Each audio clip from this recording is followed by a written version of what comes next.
آج کی اس ویڈیو میں ہم آپ کو ڈاکٹر عبد القدیر خان کی زندگی، اسرائیلی سیکرٹ ایجنسی موساد کے ان کو قتل کرنے کے منصوبے اور ان پر لگے سب سے بڑے الزام کے بارے میں بتائیں گے۔ ناظرین، 80 اور 90 کی دہائی میں عرب ممالک میں ایٹمی قوت بننے کا جذبہ شدت سے پروان چڑھا، جس میں ایران اور لیبیا سب سے آگے تھے۔ انہی دنوں میں ڈاکٹر عبد القدیر خان کے مختلف کاموں کے سلسلے میں مڈل ایسٹ میں کئی چکر لگے، لیکن پہلے سے ہی خوفزدہ سینسیٹیو اسرائیل نے سمجھا کہ ڈاکٹر عبد القدیر خان ان ممالک کی ایٹم بم بنانے میں مدد کر رہے ہیں۔ انہوں نے یہ الزام بھی عائد کیا کہ ڈاکٹر عبد القدیر خان نے ایران اور لیبیا کو نیوکلیئر ڈرائنگز فروخت کی ہیں۔ ناظرین، اگر ہم میں سے اب بھی کچھ لوگ اگر اسرائیل کی یہ بات مانتے ہوئے اس الزام کو درست سمجھتے ہیں تو یہ پاکستان پر ہی الزام لگا رہے ہیں، کیونکہ ایٹمی نیوکلیئر سائنٹسٹ ہوتے ہوئے کسی بھی سیکیورٹی اداروں کی نظر میں آئے بغیر دنیا کے کسی بھی ملک سے ڈیل کرنا ممکن نہیں۔ لہٰذا CIA اور موساد کے یہ دعوے محض جھوٹ پر مبنی ہیں۔ ہم میں سے کچھ لوگ یہ کہتے ہیں کہ ڈاکٹر عبد القدیر خان نے اس الزام کا اعتراف کیوں کیا، تو یاد رکھیں کہ انہوں نے ریاست کا بوجھ اپنے کندھوں پر اٹھایا۔ امید ہے میری اس بات کی آپ کو ضرور سمجھ آئی ہوگی۔ ناظرین، اسرائیلی نیوز پیپر کے مطابق ڈاکٹر عبد القدیر خان کی مڈل ایسٹ میں لگاتار ایکٹیویٹی کی وجہ سے موساد ان کو قتل کرنے کا منصوبہ بنا رہی تھی،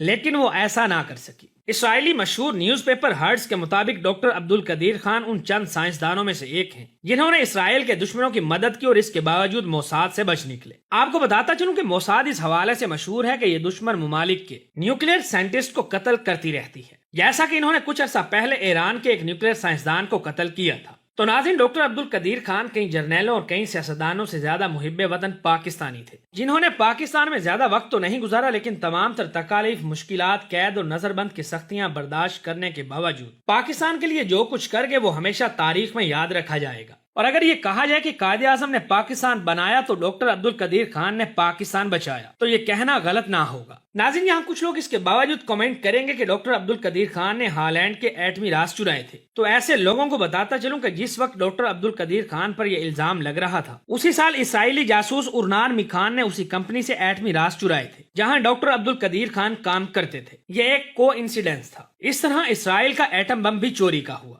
لیکن یہ لوگ نہیں مانیں گے۔ اسی طرح رشیا نے امریکہ کے سیکرٹس چرائے اور امریکہ نے رشین میزائل کے سیکرٹس چرائے۔ تو یہ سب کچھ جنگ میں جائز اور عام ہے، لیکن یہ سب باتیں کم ظرف لوگوں کی سمجھ میں نہیں آئیں گی۔ ڈاکٹر عبد القدیر خان انڈیا کے شہر بھوپال میں پیدا ہوئے۔ ان کا تعلق غوری پشتون خاندان سے تھا۔ تقسیم ہندوستان کے 5 سال کے بعد ان کا خاندان ہجرت کر کے پاکستان آ گیا۔ تب تک ڈاکٹر عبد القدیر خان بھوپال سے میٹرک کا امتحان پاس کر چکے تھے۔ کراچی رہائش پذیر ہونے کے بعد انہوں نے DJ سائنس کالج میں داخلہ لیا اور BSc ان فزکس میں گریجویٹ کیا۔ اس کے بعد 1956 سے 1959 تک کراچی میٹروپولیٹن کارپوریشن میں انسپیکٹر رہے اور پھر ویسٹ جرمنی چلے گئے، جہاں میٹیریل سائنس میں اسٹڈی کا آغاز کیا۔ پھر ہالینڈ کی ڈیفٹ یونیورسٹی آف ٹیکنالوجی میں پڑھائی کی۔ 1967 میں میٹیریلز ٹیکنالوجی کی ڈگری حاصل کی۔ اس کے بعد 1972 میں بیلجیم سے انجینئرنگ ان میٹالرجیکل کی۔ 1972 میں ہی انہوں نے ہالینڈ کی physics dynamics research laboratory join کی، جو کہ یورینکو گروپ کا سب کانٹریکٹر تھی۔ یہ نیدرلینڈ میں نیوکلیئر پاور پلانٹس کے لیے یورینیم افزودہ کیا کرتی تھی۔ ڈاکٹر عبد القدیر خان 1974 تک یہاں کام کرتے رہے۔